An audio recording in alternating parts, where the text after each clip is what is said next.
Hi, I'm Caroline Leavitt. I'm the co-founder of A Mighty Blaze, and we're the book initiative that started during the pandemic to help independent bookstores whose doors were shuttered, to help authors whose tours were canceled, like me, and to help readers connect with authors.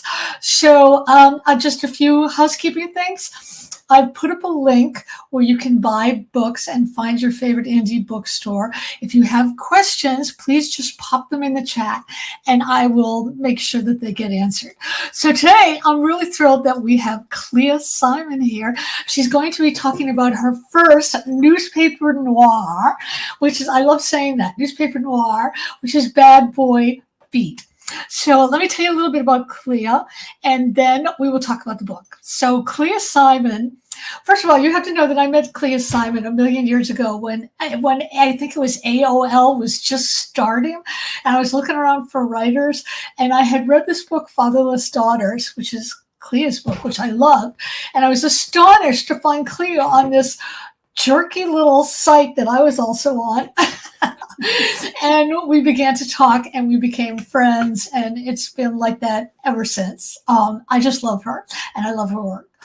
Clea Simon is the Boston Globe best-selling author of 3 nonfiction books and 30 mysteries, including World Enough and Hold Me Down, both of which were named must-reads by the Massachusetts Center for the Book. She's also written 6 different mystery series and 3 nonfiction books, and she writes frequently for the Boston Globe.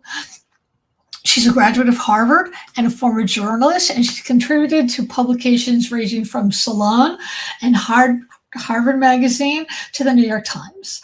Her range is fearsome. She's written cozy series like The Witch Cats of Cambridge, Black Ink Care mystery series, which are darker and more dystopian, Theta Krakow, Cat and Crime and Rock and Roll series, Dulcie Schwartz series, Prue Marlowe Pet Noir, and coming in 2025 in March is The Blue Butterfly, a he said, she said psychological suspense. Wait, there's more.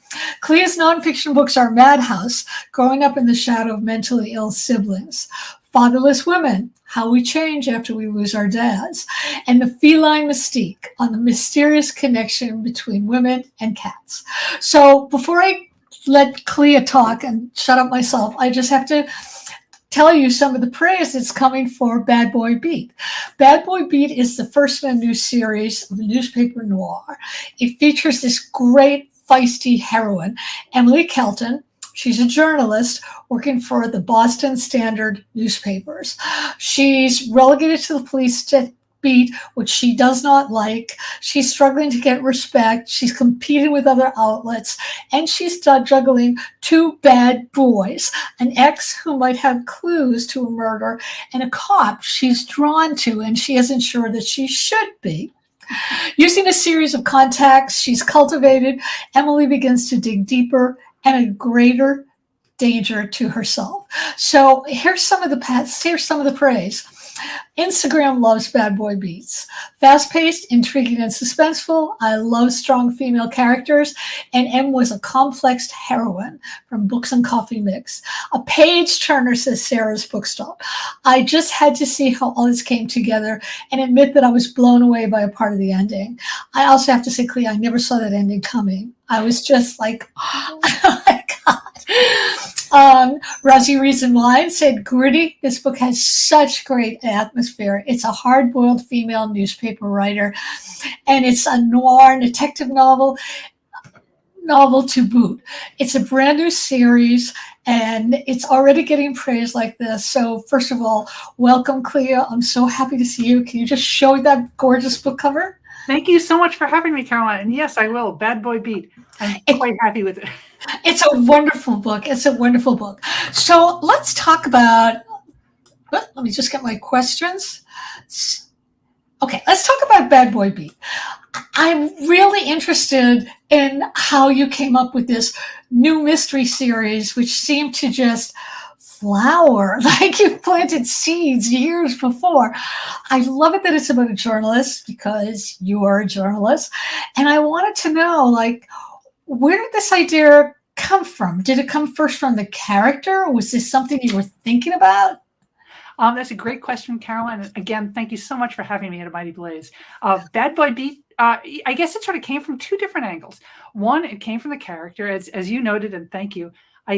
I guess I can't help myself. I always write strong female protagonists because, that's what I'd like to be if I were a fictional character. I don't know how strong I am, but that's what I'd like to be.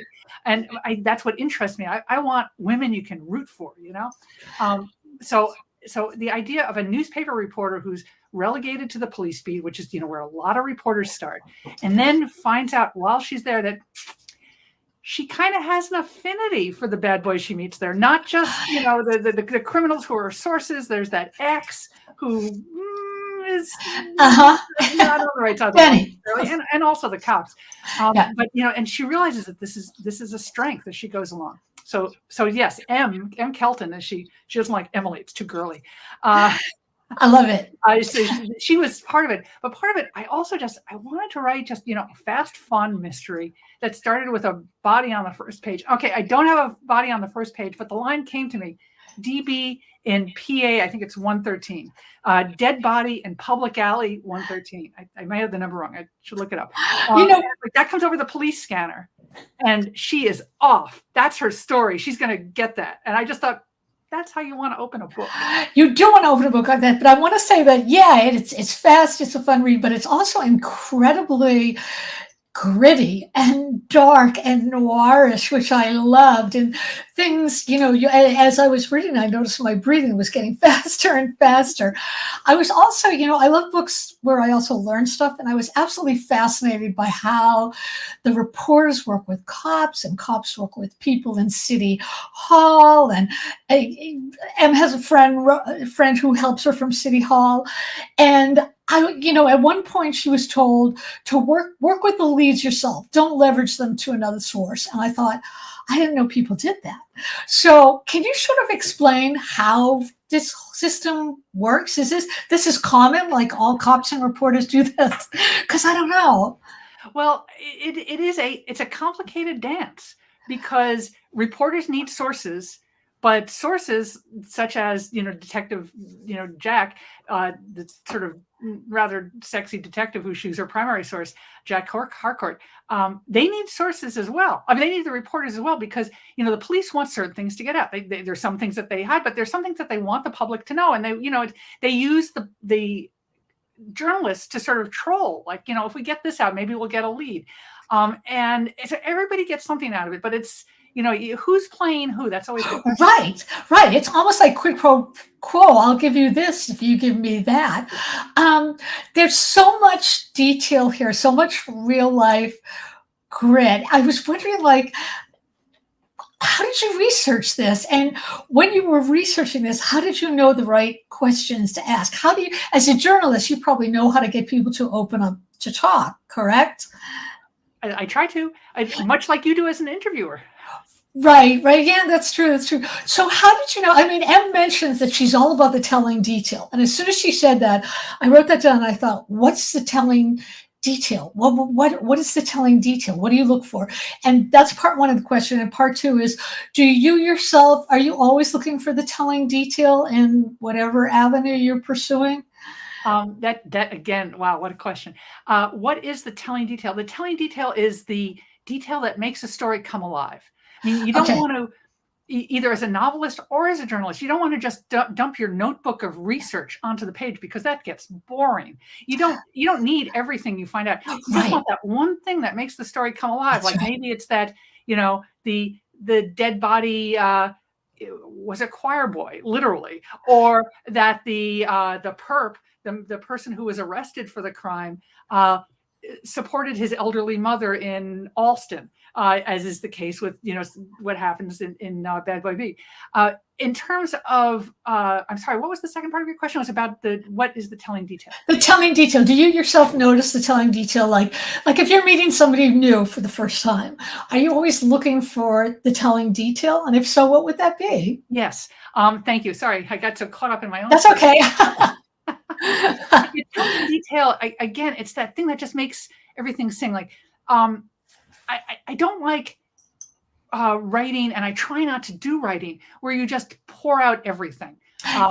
What you need is just the one thing that's relevant to the story. Like, it doesn't matter how tall somebody is or what their hair color is, Right. unless 10 pages, 50 pages, 100 pages later, someone's going to say, that was a redhead who walked by. And then you'll think, wait a minute, where did I hear about a redhead That's right. before?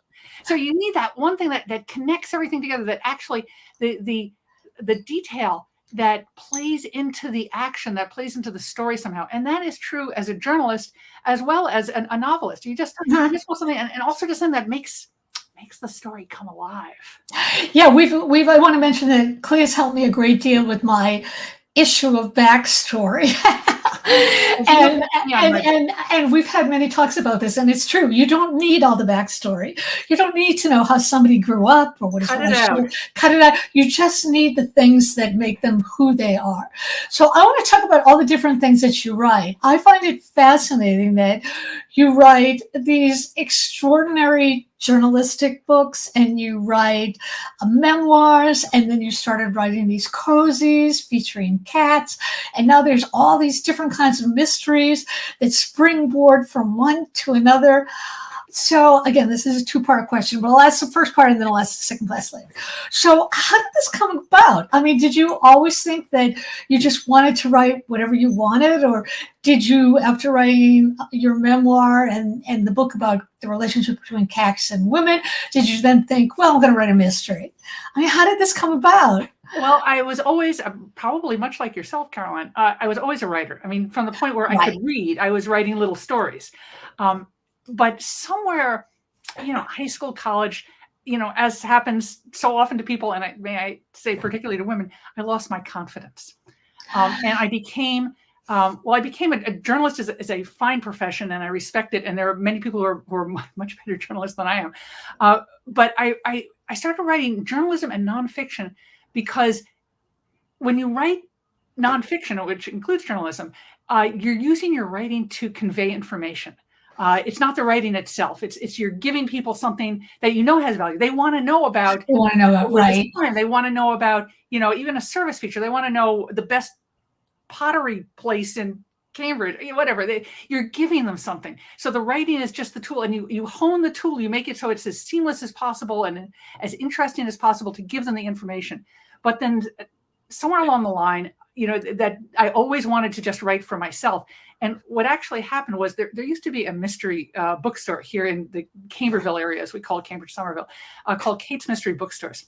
And Kate, the now late proprietor of Kate's, every year she would have a holiday party, and she'd have mystery writers from all over. And this was the era when Robert Parker was still alive, and we have Linda Barnes coming. It would be packed, and the mystery bookstore was in this tiny little house, and it would be middle of winter. People would be spilling out on the lawn, no matter what the weather. It would be packed. And I, of course, was an habitué of Kate's because I loved reading mysteries. And that was when my book, The Feline Mystique, The Mysterious Connection Between Women and Cats, came out. And she said, why don't you come and sign your book too, along with all the mystery authors? I said, Kate, I wrote a book about women and cats. It's not a mystery. And she said, believe it or not, Clea, there's a big overlap between women who love cats and mystery readers. So I came, I signed books. The party was so crowded, I don't even know if I got to stand next to my pile of books. It's like, but we had a great time. Everyone was, imbibing a bit. And at the end of the night, she said to me, you should write a mystery. That's incredible. Why is there a connection between women who have cats and women who read mysteries? Well, and everyone who reads mystery. Everyone, and let me just, if I can finish that. She said, you should write a mystery. And it was like she gave me permission. And she was the proprietor of the bookshop, and she gave me permission. And the very next day, I started writing my first mystery. But as to the overlap, most mystery readers, and as you probably know, most readers are actually women at this point. And right, it's so weird, but it's true. It's weird, but it's true. And readers, writers. Not that we don't love all pets, but there's just a big affinity between mystery readers and cats. So, well, and I had cats, so. Dogs are very specific about what they want and how they feel. Cats are a little mysterious. You never quite know what they want or what they're doing. I like to think of it that having a dog is like having a child in many ways, but having a cat is like having an interesting roommate from another culture. That's right. That's right. So I want to talk about the gritty underbelly of Boston. I loved reading this. When I lived in Boston, it was, I guess it was in the late 70s. And I just remember the combat zone and how dangerous places could be. And you just captured that feeling so much. So tell us about the gritty underworld of Boston, because most people, when they think of Boston, if they don't know it, they think, oh, it's very, polished and preppy, and it's not. Well, it is that as well. And it's true. Some neighborhoods, they're a little more gentrified than I made them in Bad Boy Beat. But it's also true that Boston is a big city, and it's an old city. So there's a lot of crime. We are famous for, well, there's the Gardner Museum heist, which has never been solved. Right. We're famous for Whitey Bulger, who was a mob boss, basically, who owned the state cops, and caused. Some people say, well, he was the benefactor of some neighborhoods, but he really ravaged entire neighborhoods with his drug rings. There's the case of, I touch on this in my mystery World Enough, which is about the rock and roll world. At one point, Whitey Bulger was a silent partner in a club, and that closed maybe 15, 20 years ago. And only a few years ago, the other owner, the less silent owner of that club, his body was found under a parking lot. Oh my God. Talking a bit too much about Whitey. So we have this long history. There's the Brinks job. It's right. Very neighborhoody. There are areas where they say, people never talk to the police. There are neighborhoods where there are police neighbors, but there are areas where you don't go. It's a big city. It's got a lot of crime. Wow. We have a lot of questions. Usually I keep them to the end, but there's so many I don't want to miss any. So let's do the first one from Kim Rutter. She asks, do you have a favorite book that you wrote? Oh, that's not fair. There's a second part to her question too, okay, which is, if someone hasn't read anything by you, where would you suggest they start? Okay, I'm gonna cheat on that one.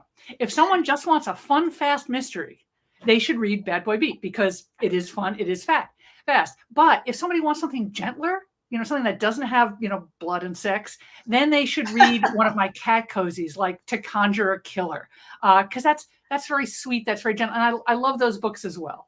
And if somebody just wants, a psychological thriller, something that really gets into, how our past affects us and how our relationship changed, then I'd probably say Hold Me Down. So it really depends what you want, Kim, and thanks for the question. We have another question too from Renee. How many cats do you have, Clea? I have one cat, Thisbe, let me see. Oh, she left. She was sleeping behind me. I was going to show her to the camera. This camera shot. She's a tortie, so she's a little bit crazy. She's a rescue cat from West Virginia, and she keeps us busy. Then she gives you inspiration as well, I imagine. Yes, she does. So I wanted to ask you too, in terms of how journalism works. And when you were doing journalism, I know you were doing a lot of reviews and a lot of articles. Did you actually do like investigative stuff? Not for years. I did start out on actually not on the police beat, but what they call GA, general assignment. So I spent a lot of time at city council meetings and just, trying to get stories, because at that point I was freelance. I was freelance for a local weekly, and I got paid by the piece.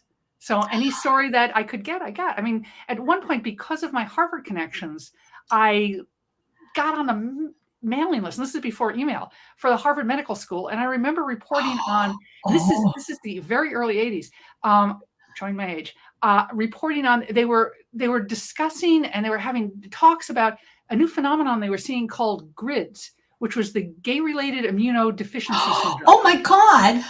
That was the early age research. So I was reporting on that just because I needed a story, and I was in town and Harvard Medical School was doing research on it. Oh my God. The city council meetings. That's incredible. So at one point, M says to Jack, who is one of the bad boys, the cop, we're both addicts. You catch them and I write about them. This is kind of a dark place inside of both of them that I just really love. So I want us to know, did you know that part was always inside of them, that feeling of being addicted? And how did you come up with that idea as characterization? Wow. I didn't know it until I wrote it. As you know, often your characters take on a life of their own. Oh yeah. I did know that they had an affinity, and I know that I know that addiction myself. I mean, you undoubtedly feel it when you're writing. It's like even when it's horrible and painful, it's not working. You just have to keep writing. And when you're reporting something, you just want to know, you want to understand, you want the story, and M wants the story. And so, although I have never been a cop, it made sense to me that if you're a cop, you have that same drive, and it's like Right. you'll do anything, and that's why sometimes people cross the lines because they want to do their job so well that sometimes they may cross the lines, but it's really because they're just they live their job, they breathe their job as we do. Also, that's very attractive, and that's one of the reasons why I think M is drawn to Jack, because he is obsessed with his job. Just like just like she is. So I want to talk about the ending, which I absolutely was gobsmacked by. I didn't see it coming at all, and first of all, I'm so glad that this is part of a new series, newspaper noir series, because I really wanted to see M again. But I also wanted to talk to you about, do you know the ending when you're writing the beginning of your story, or does it gradually come to you? It depends on the story. Okay. What about this story? I didn't. I sort of had an idea of where it was going. But then and I don't want to give any spoilers, but early on I wrote a scene, and I realized that would be a good callback, I guess, that another scene would happen there. And it ends up a couple of scenes happen in that place. So it's almost like a refrain. And at some point I realized as I was writing, this is where things come to a head. I don't want to say any more. Writers always looking for ways to do things easier. That's why I was asking you. Okay, do you need to get into a different head to write the cozies and then switch to the noirs and vice versa? Yes, it's a very different mindset, but in a way it's refreshing. I've been asked about writing standalones, and my next book, Blue Butterfly, you point out, is a standalone. There's no way that one can become a series. And the problem with writing standalones, which perhaps you run into because all your books really are what we call in the genre standalones, is that when you're done with it, you mourn it. Right. You miss that world. With series, you can keep living in it. Yeah. But that said, if I was living in M. Kelton's world, I could get cynical and dark. And That's right. Some of the lightness and the sweetness of my magical talking cats. It's like a palate cleanser. Here's another question for you. Which type of books do you prefer to write now? I prefer to write whatever I am writing now. And that's not, I'm not avoiding it. It's like whichever book I'm in right now, that's the one I love the most. But I think it's good for me mentally and emotionally to switch up. And also, I feel like you can write anything. I mean, you can write memoir, reportage, cozies, noir. Is there anything that you can't write or you just don't want to write? Are there any taboo subjects? I don't know if there are taboo subjects for me. I read a lot, and I was thinking about this recently because I just started Percival Everett's James, and I'm also at the same time reading Deanna Raybourne's Lady Julia Gray mysteries. I know it's like I read, and I don't write historicals. I don't have that background, and I don't have the patience for that kind of research. But I love reading a good historical. Okay, James is a retelling of Huckleberry Finn, so it's not a historical, but he situates his characters so well in pre-Civil War South that it feels very real. And the Deanna Raybourne mysteries are Regency. No, I think they're early Regency mysteries. I'm probably going to. But wait, wasn't Hold Me Down set in Boston in the 70s or the 80s? Yes, but I lived through that, so that was okay. So that's a different easy research. That's so funny. That is both the present and the past. And the past. So it's not both. It's a woman, my age, looking back on her past. Okay. Can you tell us a little bit about Blue Butterfly?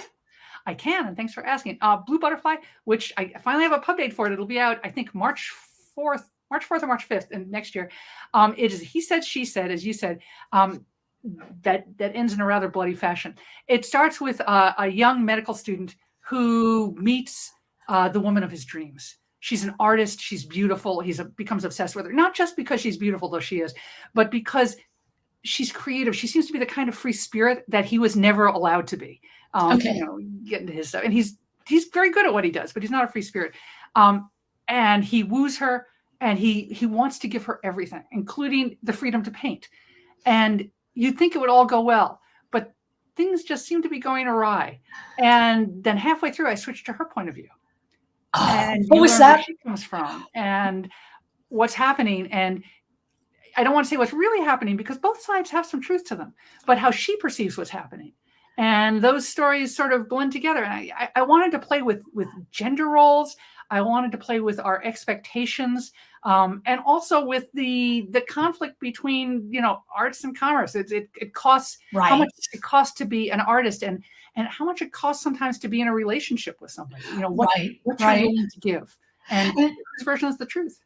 There's also a cost to not being an artist when you want to be one, when you want to be that. Yes. That's incredible. Oh, we've got another question. Okay. How many books do you usually write each year? It depends what my deadlines are. I do have 2 coming out in rapid succession, but they were both sort of around, you know, they got finished about a year apart. I guess in an ideal world, I'd be writing 1 a year. But I have had times when I've had contracts where I've written more than that. But ideally, I'll draft a book, and it'll take me a couple of months to draft a book. I'm right now drafting yet another project. And then ideally, I let that sit for a while. And my goal now is to finish drafting the piece I'm working on before Severn House tells me when they want the next M. Kelton book. You're incredible. You're incredible. So you also review books. What do you look for in a book? Not that, I mean, a lot of times books are just assigned and you don't get to pitch or choose. Yeah. But even in that case, you're still looking for something particular to you in each book. What is it for you? What do you look for? Wow, good question. I think partly that depends on what type of book it is. If it's nonfiction, because I think we both review fiction and nonfiction. If it's nonfiction, I'm the lay reader, no matter what areas of expertise I may have. So I want to see that the material is presented in a readable fashion. But, you know, I think it's the same. And with fiction, I was about to say it's voice, but I think that's the same thing. It's the same thing. I want to read. I want to see that the author has a voice, and it's a voice that invites me in, and telling detail. The telling detail. I love that. So what's the worst advice you've ever received, and what's the best? Wow. The worst advice I ever received was my very first book, Madhouse. My editor at the time, she's now left editing, told me I didn't know how to write a book. And she told me to just write 60 pages and to bring it to her totally rough. And so I did. Oh, I know that was God.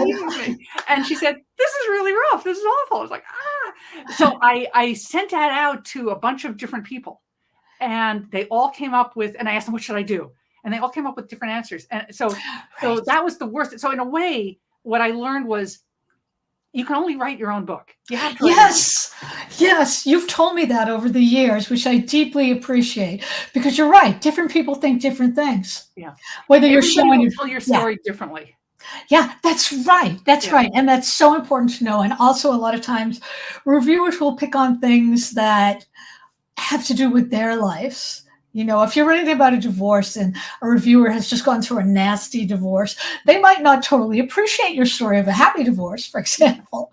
But you're right. You have to write the book that you have to write. So what's the best advice you've ever gotten besides you have to write the best book? Or you have to write the book you want to write. You have to write your own book. Probably this friend handed down to me. It was coined by the pub rocker Nick Lowe, but it was sent to me or reminded to me by Brett Milano, who's another lovely writer. He's got a couple of books out. Bash it out now, tart it up later. Yeah. You got to get the draft out before you have something to work with. So that's right. That's right. You've told me that over the years too, and it works. It does work. You can't edit an empty page. You just can't. Yeah. You have another question. Do you have the same editor for all your different types of books? Oh, that's a really good question. And I would want to add to it with, like, how does each editor work with you on each different, is it different, the things they look for and ask for? Yes. And it's always nerve-wracking because you know how this is. You get your edits back, and your first response is like, "No, I'm not going to change anything. It's perfect." Right. And then you go, "Oh my God, this is a mess. I can't believe I sent it in like that." Right. I know. I'm in an interesting position right now in that my previous publisher, Hollis Books, has folded or is folding. And I'm lucky in that I've now landed with Severn House, which published Bad Boy Beat. Thank you very much. And publishing Blue Butterfly. And in fact, they bought them both, and that's why they're coming out, within a calendar year. Well, not within 12 months of each other. So I'm very much looking forward to working with them. And yes, editors they all look for different things. So it's always the first time you work with an editor, it's always like, what am I going to want? It is. It really is. Okay, so this is a question that I ask everybody because, as you know, I'm a completely obsessive person. What's obsessing you now, and why? And not politics. Anything other than politics, because we're all obsessed by politics and climate change. Politics and climate change. I have become, and this sort of happened during the pandemic, I've become an amateur birder. Oh, I love it. I love it. I've just, we live near Mount Auburn Cemetery, which sounds morbid, but it's actually an arboretum, and it's a stopover for a lot of migrating birds.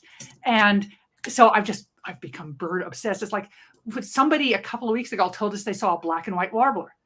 And I'm like, did you see the black and white? I was like, well, no, I didn't. Of course, I looked it up, and see what it looks like. Yes, I'm a birder. And then a couple of weeks later, I have, various apps on my phone, including the Merlin app, which is great for identifying bird calls. And I saw a call I didn't recognize. So I, held up my phone. It said black and white. So we found it. And I was like, I saw it. I saw a black and white warbler. I love birds too. We put a bird feeder up a few years ago before the pandemic.